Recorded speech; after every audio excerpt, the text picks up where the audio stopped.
Good morning, everyone, or good afternoon. Well, it's morning for me, even though it is afternoon. Yes, I just woke up, so I apologize for looking like a hairy caveman, but I came across something, and it reminded me of something I should have covered when it came out. I am an absolute dunce pan for overlooking this. We gotta talk about this. So nearly 2 weeks ago, Nintendo thought that they could go ahead and bully someone smaller than them. However, they didn't get the outcome that they had hoped for. We have Dexerto posting, Nintendo sued a small Costa Rican supermarket named Super Mario. The supermarket fought back and won the legal battle to keep their name. We refuted all of Nintendo's arguments, demonstrating their errors and our rightful claim, said Super Mario's legal representative. And all I gotta say to that is get bent, you big turd. And you wanna know something that is demonstrated very, very well and clearly here, is that just because of you being the big bad Nintendo, and just because you have a lot of power, or no, you think you have a lot of power, doesn't mean it's always gonna turn out in your favor. Like Nintendo, just because the Super Mario franchise is as big and as iconic as it is, doesn't mean you own everything about the name Mario. And not only does it give me a big time smile on my face when I see bigger entities that are bullying smaller entities getting their comeuppance and getting proper justice and a reality check. And it also, this is actually a nice segue into the next section of the video, it also gives a little bit of hope when it comes to the current situation right now where it's Nintendo versus Palworld. Now I'm not saying that as like a guarantee that Palworld is going to overcome everything that Nintendo is throwing at them. That's not what I'm saying. I'm not predetermining everything, but all I'm saying here is that Nintendo is not invincible when it comes to their penchant for litigation. Now, I mentioned Palworld because I want to talk about this from Game Rant.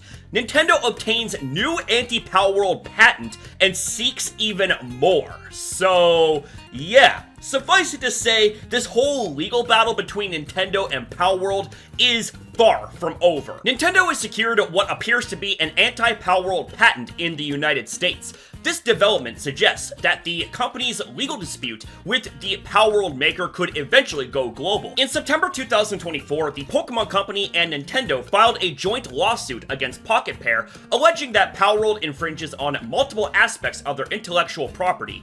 The case was brought before the Tokyo District Court and has so far remained in Japan. However, Nintendo has since also filed to secure some of the disputed patents in the US. The United States Patent and Trademark Office has recently granted one such application, Games Fray reports. Identified by US patent number 1220638, the patent published on February 11th describes a gameplay system for capturing creatures. The invention is conceptually similar to a USPTO patent number 121791111 that Nintendo already secured at the tail end of 2024, with both of them being part of the patent family that's at the center of the Palworld lawsuit. The key difference between the December 31st and February 11th patents is that the former's creature capture system distinguishes between a first and second mode of operation.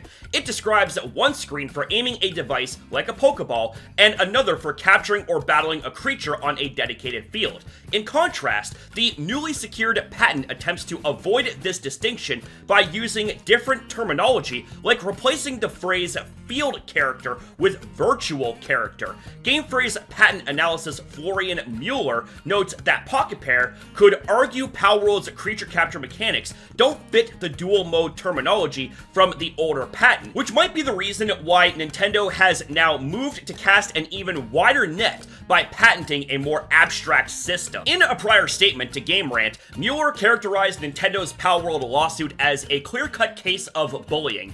The fact that the gaming giant is currently in the process of securing patents at the center of its Japan-only dispute with Pocket Pair in the US, could signal that it's considering taking the legal battle global. Whether it actually decides to do so will presumably depend on the outcome of its recent stateside patent applications. Not all of Nintendo's anti-Palworld US patent applications have been successful. In early December 2024, the US PTO rejected one of them, number 18, on 32 out of 33 claims. The remaining claim describes a system for switching mountable virtual creatures on the fly while the player character is riding them. The US PTO stated that this invention would be allowed if submitted independently. In early February 2025, a Nintendo attorney requested an interview with a patent examiner to argue this case in greater detail and attempt to get more of its claims granted. Now, I've spoken about this topic in previous videos, but to give you guys a long story short type of refresher on my opinion on all of this,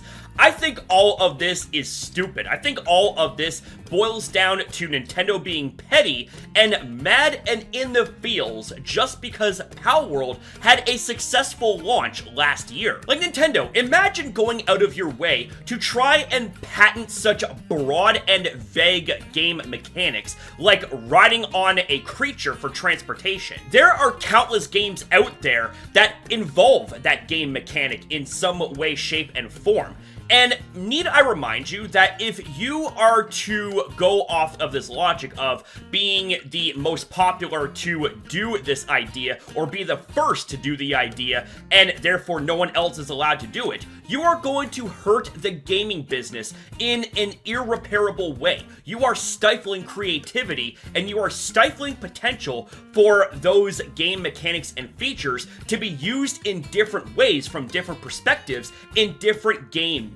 Like, just because you popularize an idea doesn't mean that you own the rights to do so. If that were the case right there, if that was law, then gaming would have been dead many years ago. And everybody would be sued into oblivion in some way, shape, and form just because they tried to use an idea that somebody else ended up using but wanted to have their own creative spin on it. Like, do I need to remind you there, Nintendo, that Dungeons & Dragons came out in 1974, which is over 20 years older than Pokemon, and yet Pokemon has the leveling system, which is something that Wizards of the Coast, aka Dungeons & Dragons, used beforehand. And there's also another overarching issue that could be presented here as a very bad precedence should there be success on Nintendo's end in this lawsuit. That would be opening the floodgates for potentially any other company to take this route by patenting things that they have no business patenting and then making a big legal song and dance about it. Like I said, this is going to hurt gaming in general should this be the new precedent. So for that sake and reason, as well as other reasons, some of which are opinionated based reasons,